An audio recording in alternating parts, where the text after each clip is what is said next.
Қайырлы күн, достар. Бүгін біз ашытқысыз бауырсақ дайындайтын боламыз. Достар, менің видеомды көрмес бұрын менің каналыма тіркеле кетіңіздер. Бауырсағымызды дайындауға кірісейік. Бірінші, үй температурасында тұрған айранымызға жарты ас қасық пищевый соданы қосып, араластырып, 15 минутқа бетін жауып қоямыз.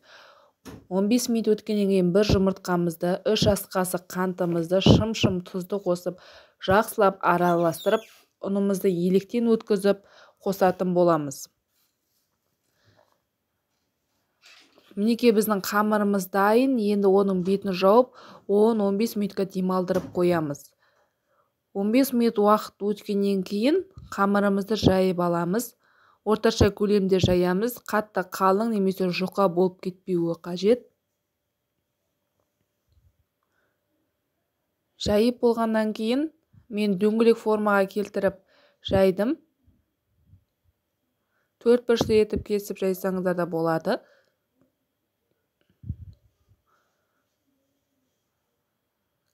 Дөңгелек формаға келтіріп болғаннан кейін қамырларымды майлықтың үстіне қойып, 15 минутқа шамалы көтерілгенше қойып қойдым. Онан кейін қызып тұрған майда екі жағын қызартып пісіріп алдым. Менің бауырсақтарым дайын болды. Неге қараңыздаршы, дәмі де күшті болып шықты. Дәл осы менің рецептіме жазып көруге кеңес беремін. Назарларыңызға рахмет. Ас болсын.